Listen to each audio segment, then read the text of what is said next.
Okay, so when we speak about the laity, right, most people, of course, who are going to be taking this course are lay people. But there's actually two very slightly different definitions of laity. So on the one hand, we have those who are baptized but not ordained. So that would include a lot of religious, especially religious women. But on the other hand, you sometimes refer to laity as those who are not ordained and not religious, which obviously excludes religious.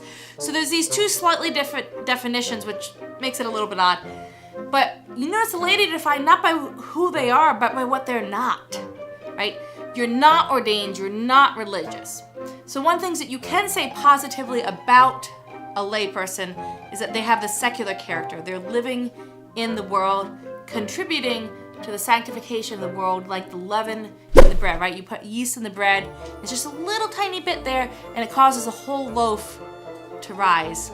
So when Lumen Gentium speaks of the apostolate of the laity, they speak of the vocation of applying to the building up of the church and to its continual sanctification all the powers which they have received from the goodness of the Creator and from the grace of the Redeemer.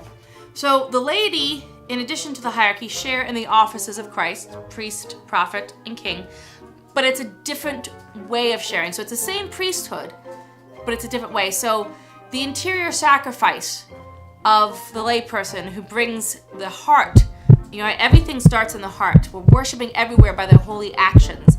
The laity consecrate the world itself to God, right? So their priesthood is that interior sacrifice.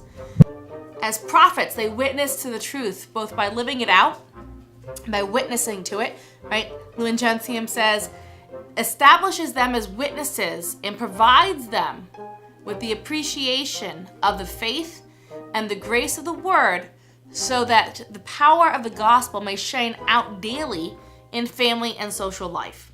So you read this in Article 35.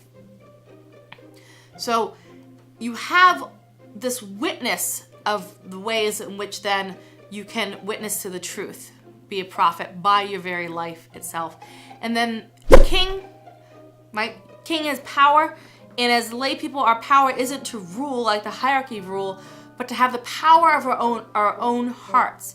So rather than having our hearts ruled by sin, we have that power over them.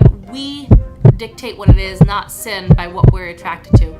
So we work to bring the world under the kingship of Christ. And so this is how we exercise and participate in the kingship of Christ, by seeking to bring the whole world under that kingship.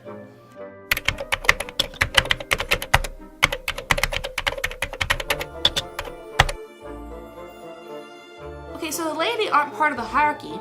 So what relationship do they have with the hierarchy? Now there's two basic parts of this relationship, your rights and your duties. Now rights, we have a right to receive spiritual gifts and help, right? It's the hierarchy's obligations, their duties to serve there, to be there to help us in our spiritual lives. But we also have duties, and Article 37 spells this out. They say, like all Christians, the laity should promptly accept in Christian obedience what is decided by the pastors, who, as teachers and rulers of the church, represent Christ. So there's both duties and obligations that we have in relation to the hierarchy, in addition to our rights. Now, we have a relationship with the world, right? So we have a relationship with the hierarchy and a relationship with the world. Each individual layman must be a witness before the world to the resurrection and the life of the Lord Jesus and the sign of the living God. You have an obligation as a baptized faithful to stand before the world as a witness to Christ. Just as a soul animates the body, the layman is called to animate the world.